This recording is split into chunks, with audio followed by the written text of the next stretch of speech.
Continue with the study of the life of Elijah. We want to look at now another kind of supernatural miracle he needed. This was not a miracle that had to do with money and houses and land. This was a miracle that had to do with his need to be lifted out of his depression. Depression is discouragement on steroids. It's discouragement that now has produced an ongoing level of gloom, an ongoing level of emotional pain. And when discouragement becomes depression, depression unresolved becomes despair. And when depression becomes despair, that ongoing discouragement that has led to depression, which now results in despair, produces a sense of hopelessness. That's our situation with Elijah. He's going to find himself where many of us have often found ourselves, in a black hole. He's going to find himself looking for a light at the end of the tunnel, only to discover it's the light of an oncoming train. Because his whole world is going to be turned upside down in a day. When we come to chapter 19, we find out what led to this emergency shift in his emotions. You see, he had an expectation, because when we finished chapter 18, he had told Ahab, cheer up, laugh, party, eat and drink, because it's going to rain. And Ahab got in the chariot and made his way home. Elijah beat him home by running. Ahab had a controlling wife. He had a woman who was telling him what to do. He had a controlling wife, and this wife had taken over when it was Elijah's anticipation that Ahab was going to turn things around. Who he was married to. He was married to a lady named Jezebel, and Jezebel was running this show. Jezebel was calling this shot, and Jezebel was telling him, Elijah, you're a dead man. Jezebel is an evil threat that comes your way. It is something or someone who threatens your well-being, because she threatened by tomorrow this time you're going to be dead. So any threat in your life that comes your way that produces discouragement, depression, despair, or even, as we're going to see in a moment, a desire to die, is a Jezebel in your life. It's something or someone who threatens the stability of your mental well-being. So when a boss threatens you that he's going to fire you and it's not a legitimate reason, he's become Jezebel. When there's a person who threatens you or your stability, they are in fact being a Jezebel in your life. They are operating as the new Lord over your emotions. And the reason why they can operate as Lord over your emotions is because their threat gets into your head. And when their threat gets into your thought affects your feelings. You see, we are made up of three parts. We're made up of body, our physical being. We're made up of soul. Psychology is soul, the study of the soul. So we're made up of a personhood, and then we're made up spiritually. What you have to understand is all three of these are interconnected and interrelated. So as you'll see in a moment, if you feel bad physically, it affects how you're going to think psychologically, which may affect also how you function spiritually. Or if you're down spiritually, that may affect your ability to function physically or your ability to be able to reason psychologically. Or if you're off psychologically, it can make you want to go to bed physically and make you not want to deal with something spiritually. Because all three are interconnected and all three affect the other two.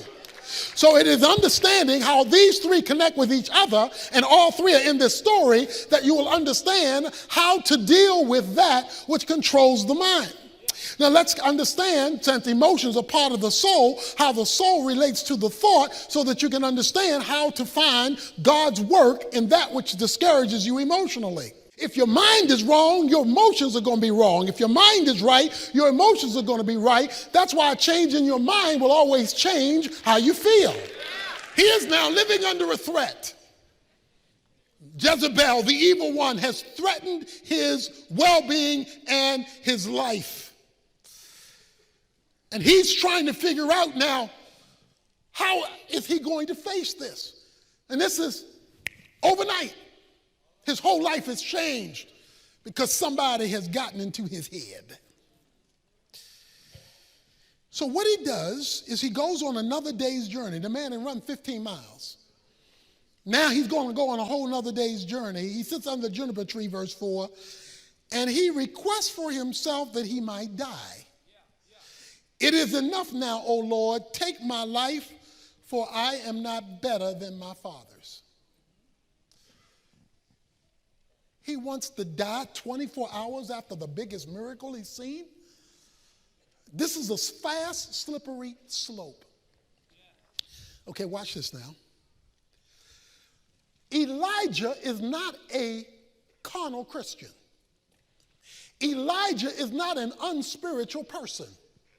He's been called a man of God. We just saw the hand of the Lord was on him. So guess what? It's possible for spiritual people to get depressed. So you can be spiritual and be down. You can be spiritual and be emotionally struggling through something. So don't automatically feel that your discouragement is due to your carnality. Now, if you are carnal and if you are spiritual, then it could very well be related to that. But it's not automatically related to that, specifically in the life of someone who is pursuing God. So he's ready to give up. He's ready to throw in the towel. And when he's ready to throw in the towel, he lays down because he's so tired under a juniper tree, which is only a tree big enough for one person to lay under it. And there was an angel touching him and said, arise, eat, verse 5. He looked up, and behold, there at his head a bread cake baked on hot stones, a jar of water, so that he ate and drank and lay down again. When did the angel show up? The angel only showed up after Elijah had had an honest conversation with God. You see, he told God, I want to die. He told God, I'm not good as my fathers. He told God, I have nothing left. He told God, I'm done. And God sent an angel. But he still wants the real thing because he knows what you're going through. The scripture says he knows we're of flesh. So Elijah comes and he bears his soul to God. Because look, when you're ready to die, there ain't no time to be cute. When you so low you want to throw in the towel, that's not the time to play church. That's not the time to just go through religious activity. He gets raw with God. Second thing I want you to notice is how God addressed him. The first need he addressed was his physical need. Because one of the causes of discouragement, depression, and despair is physical. If you're hungry, James says you don't need just a prayer meeting. You need somebody to make you a ham sandwich when you're hungry, because there is a physical reality going on. So it is quite legitimate to examine whether there are physical causes to your emotional struggles and to have those physical causes addressed. Now, God addressed it supernaturally because he sent an angel. But let me tell you about angels. Hebrews chapter 1, verse 14 says that every believer has been assigned an angel. Every Christian has an angel. So God has an angel and he knows your name. Now, the problem with angels is they're invisible because they're spirit beings, and they're supernatural in nature because they're heavenly beings. And so the job of an angel is your personal post office carrier whose job it is to deliver whatever God wants delivered to you. That's what your angel's job is, and every believer has one. But notice the angel doesn't come until the communication takes place between Elijah and his God. So God needs honest communication because he says Elijah is of like nature. So he deals with the reality of exhaustion physically, emotionally, spiritually. And so does everybody else. But that's also the opportunity that the devil looks for to take advantage of. Even in the case of Jesus, and Jesus didn't have a spiritual problem. But after he had fasted 40 days and 40 nights in the wilderness, it says the devil came to tempt him. Why? He was tired and he was hungry and he was weak. So being tired, hungry, and weak gave the devil the opportunity he had to try to get to the most spiritual person who's ever lived. So you know, if the devil is going to attack Jesus, who couldn't sin and didn't sin, and he already knows our propensity to sin, that you are perfect bait for him to enter your thought in order to get to the caboose of your emotions in order to send you a downer in your life. But you got an angel with your name on it, whose job it is to deliver the supernatural to you. So, the angel of the Lord comes in verse 7 a second time. He's touched with by an angel. Arise, eat, because your journey is too great for you. Now watch this. So he lets him rest before he lets him continue. So he arose and ate and drank and went in the strength of the food 40 days and 40 nights to Horeb, the mountain of God. When you are depressed, many times the last place you want to go is to the mountain of God. The mountain of God means to go in God's presence. That's the last place you want to go. But that's the first place God wants you to run to. He wants you to run to his presence and bring your depression with you. Bring your discouragement with you. He'll give you enough to get to the mountain, to get to his presence. So he calls him into his presence. Now it gets really interesting. Now, there are a number of issues going on here. He asked him, then it came to a cave, lodged there, verse 9, and behold, the word of the Lord came to him and said, what are you doing here, Elijah? Now, God doesn't have to ask, why are you here? Because he doesn't know. Because he knows why you're here. He knows that you've been frustrated. In fact, he just fed you.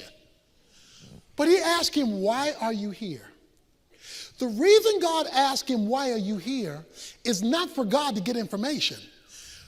The reason he asked, why are you here, is for him to fully express what he's dealing with. So what are you dealing with, Elijah? And here's what Elijah says.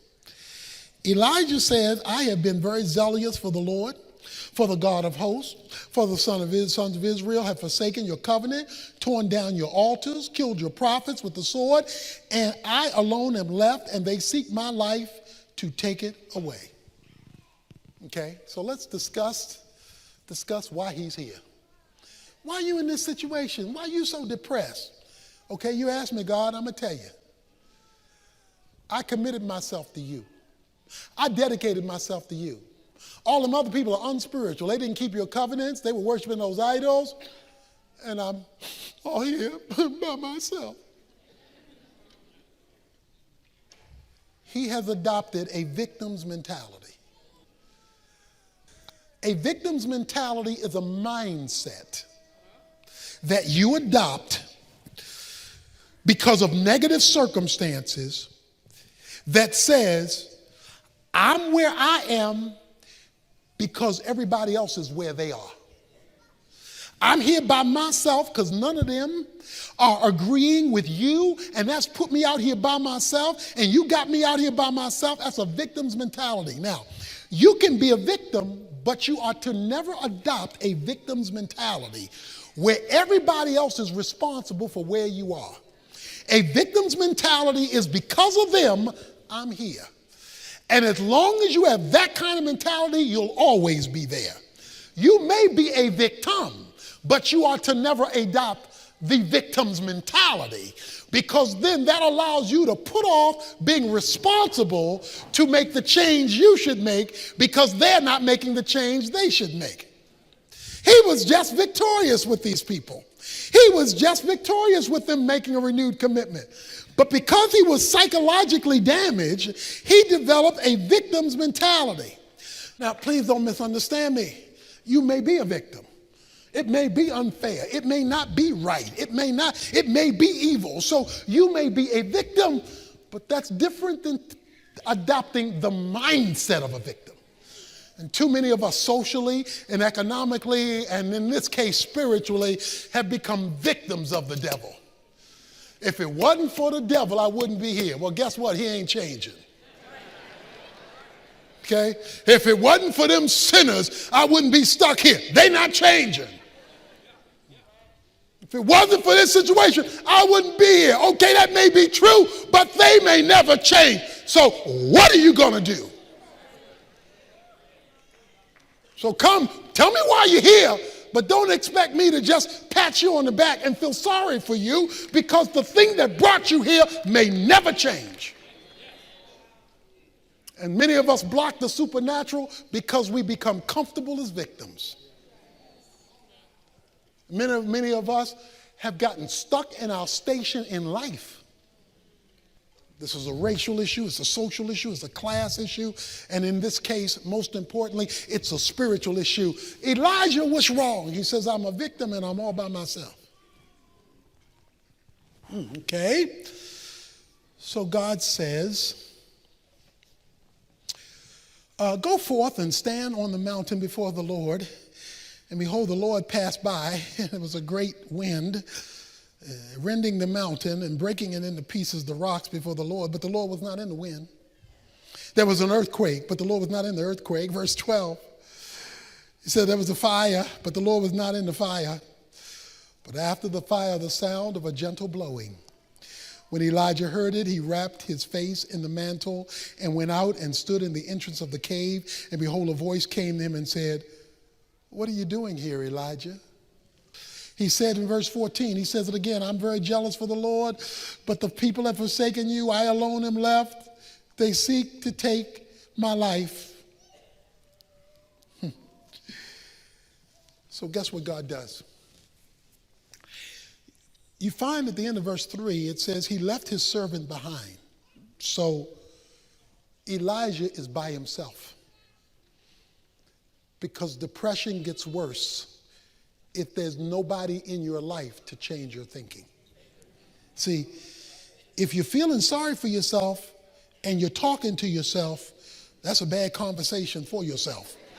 You're already feeling sorry, and there's nobody to talk to but you, about you, regarding you, to tell you what you ought to do, and you aren't in a place to even hear you correctly, and what you are telling you is only related to how you feel, then your discussion with yourself is helping yourself to become worse off about you. So God then enters the picture and tells him, Elijah, tell me how you feel. Stop talking to yourself, because when you talk to yourself, you were getting depressed, you were suicidal. Start talking to me, okay? Now I'm going to show you the wind and the rain and all that stuff. Now talk to me again. No, Elijah, don't talk to yourself, because you and you aren't getting together with you real good.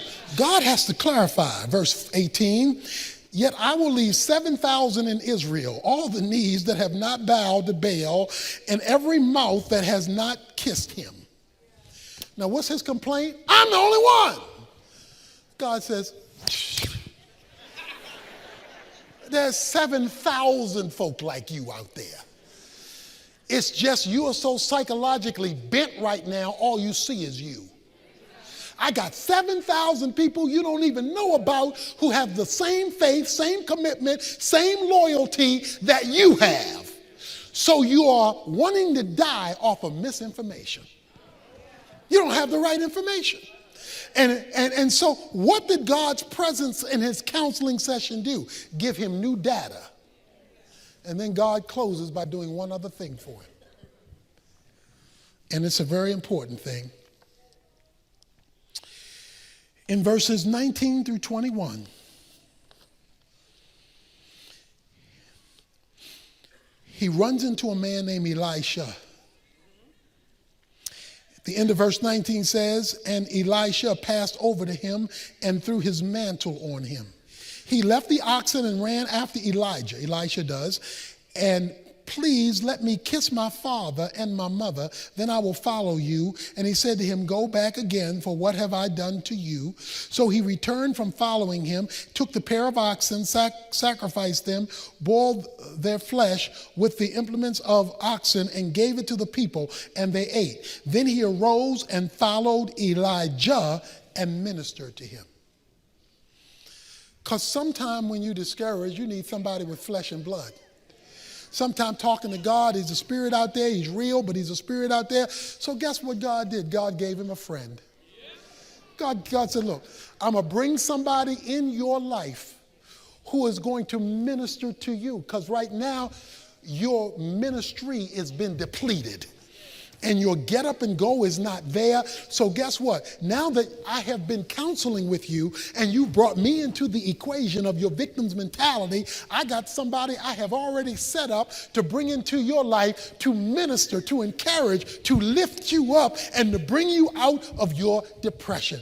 God has an angel for you. He's got a person for you. He has himself for you. He gave Elijah all three of those to give him a supernatural experience to lift him out of his depression. And one of the reasons that the church exists is to have people available in your life when you are down who can embrace you, minister to you, lift you up, and he can use you to do the same thing for somebody else. Because when we are depressed, we need another perspective. That doesn't deny the reality of how we feel. But what it does is it doesn't let you live there.